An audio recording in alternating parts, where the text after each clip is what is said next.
Welcome and thanks for joining us. My guest today, Veronica Hinton, the Principal Director for Civilian Personnel Policy at the Department of Defense. Veronica, thank you so much for taking the time to join us. Thank you so much for having me.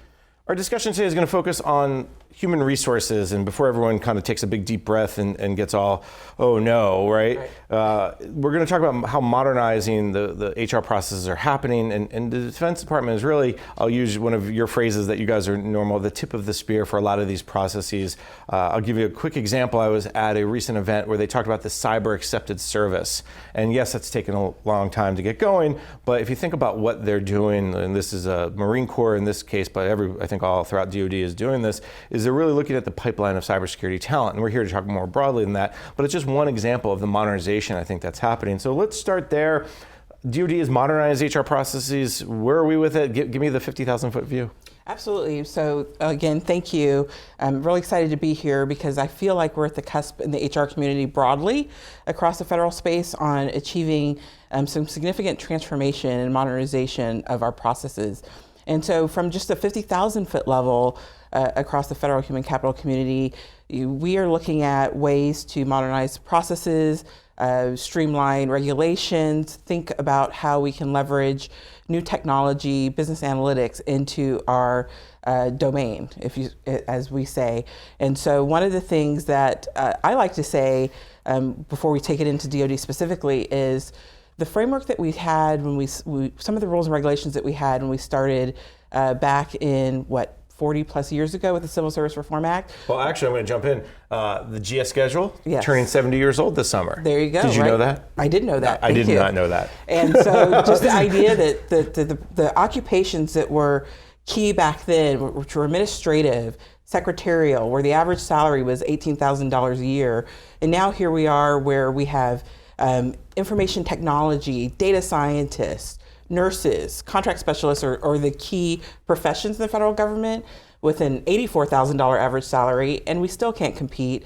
I think there's a vast recognition across the government space that we need to change what we're doing. We need to modernize what we're doing through a variety of different lenses. And then we need to think about how we introduce machine learning and artificial intelligence to the HR community.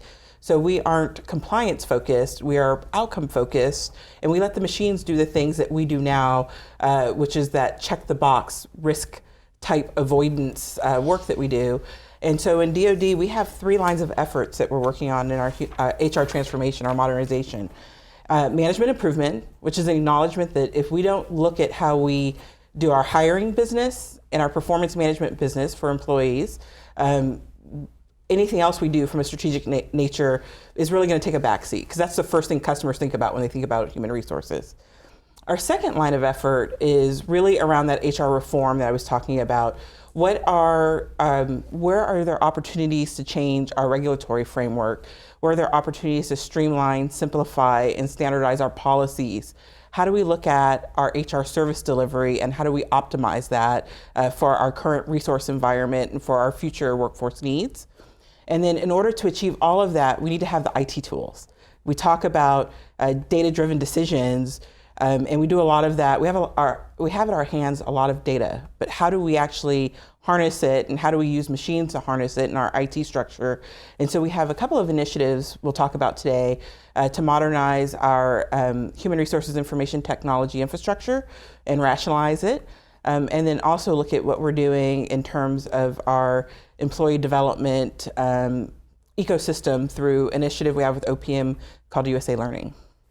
All right, there's a lot to unpack there. Yeah. Let me back up on one thing though before we kind of dive into DoD. It's interesting you took us at the top level of what's going on across the HR community. Processes, regulations, technology, business analytics. And I hadn't heard that data before. I think it's fascinating, in 1978, 1979, when the Civil Service Reform happened, the average salary was about $18,000, and now it's $84,000, and it's still difficult to compete. I imagine back, and I was only in grade school, sure. Yeah. But imagine, not quite, second grade. But I think $18,000 was probably a decent salary back in the late 70s, and now $84,000, while no one would complain about the cost of living in places like San Francisco, New York, even places like Denver or Seattle, $84,000 just doesn't compete with equal jobs when you're talking about technology. So Let me take you from the broader perspective. When you see what's happening across government, what kind of conversations you're having with your fellow Chicos at whether it's OPM or other agencies? Well, many. Many. Which is good. Many. This has been an ongoing conversation we've had in the Chief Human Officers Council. I think any forum that you go to that talks about human capital management, the conversations are around how can we compete, how can we change from what was intended to be a monolithic system, right, our Title V competitive service, to what now has probably more exceptions than the norm. And so where are there opportunities to either modernize with the support of Congress through statute change, or where there are opportunities for administrative change, partnering with the Office of Personnel Management to look at where are there opportunities to delegate authorities. And then individually, I think each agency is looking at ways within their own authorities and discretion to be able to achieve the different types of strategic and modern outcomes that we've been talking about and that we will talk about. So I don't know that I've been to a venue in the last 2 years where it hasn't come up. Yeah.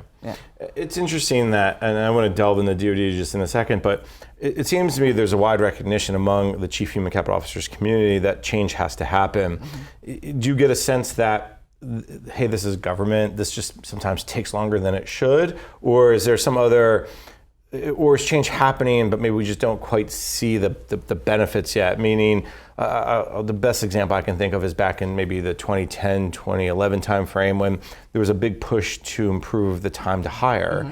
And when you saw the results in 2012, 2013, and I think it was HUD, but it may have been somebody else, kind of reduced their time to hire from like 141 days to like 98 days or something, and that was a real difference, and that's right. Average. So what's happening that we keep talking about this need to transform, but we feel like, is it happening? And I know you can't speak for the entire community, right. But what are you seeing? I think that there is, the federal government's vast.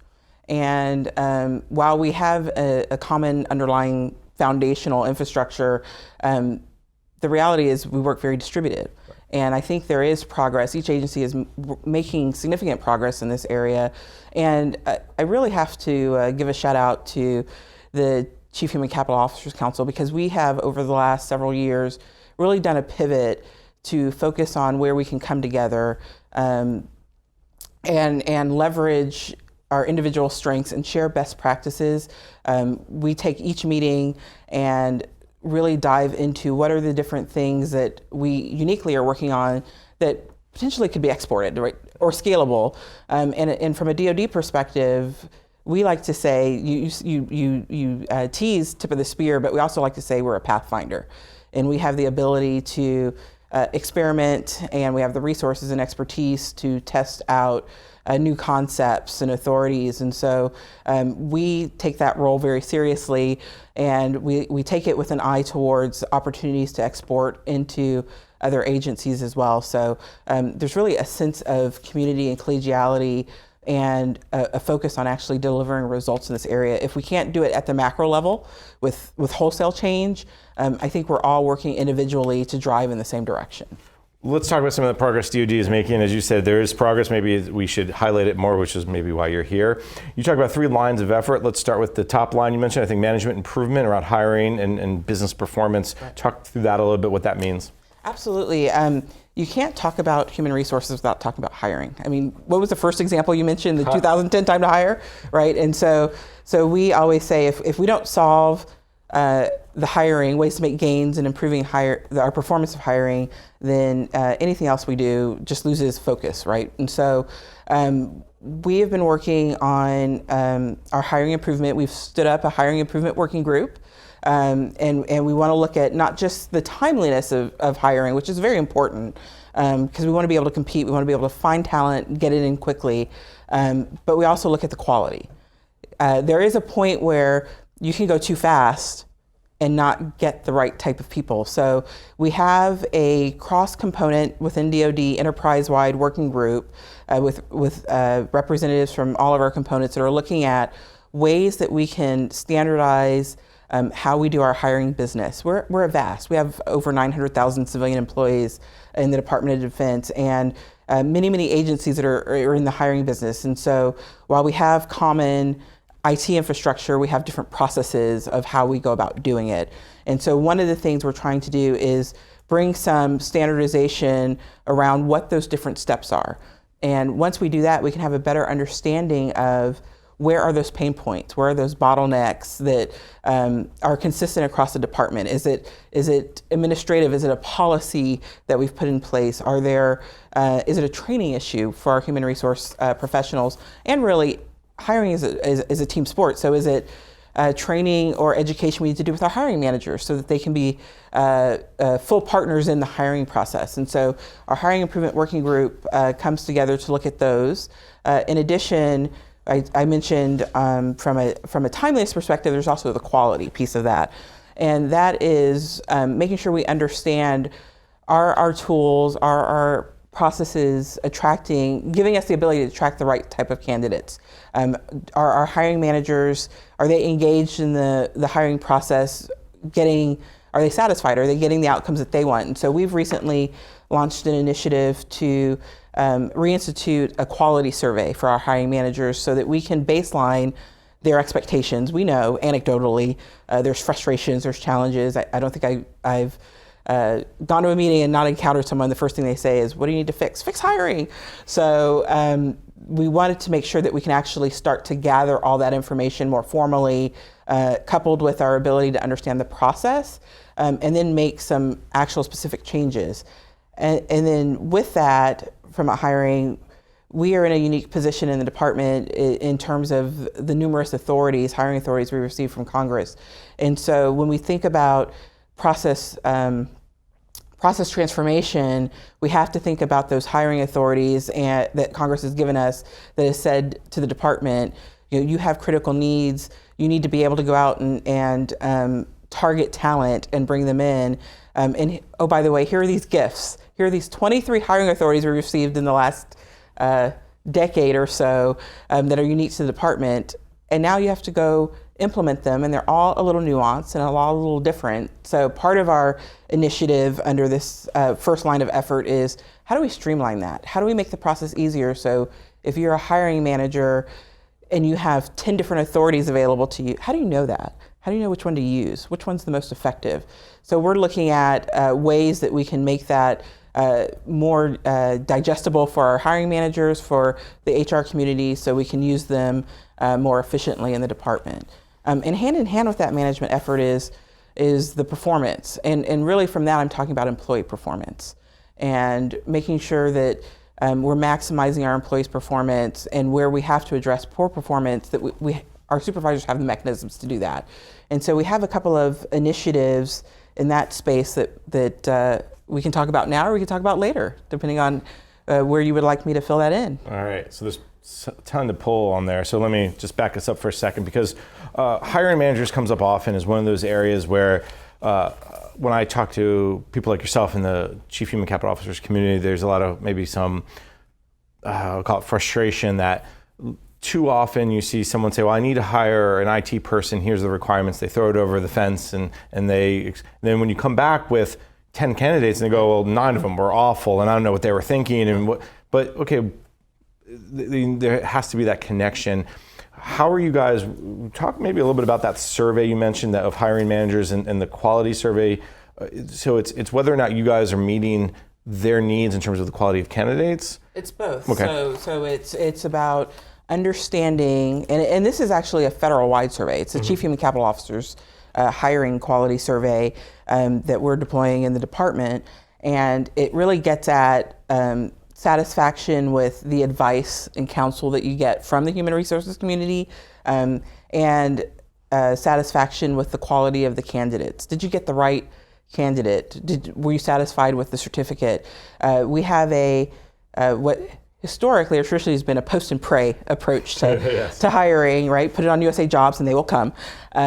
But the outcome of that is you get hundreds and hundreds of candidates for positions. And so we want to make sure that we're working very closely with our hiring managers. If our hiring managers wait until a position is vacant, to think about the competencies, the needs, the future, then we're late to the game. And so the role of strategic workforce planning and how that fits into the hiring process is all tied into that survey. So we can start to figure out where are there opportunities to insert some formal training, some education, some messaging with our managers to get them thinking more in advance of what their hiring needs are and how they can more successfully engage the hiring process.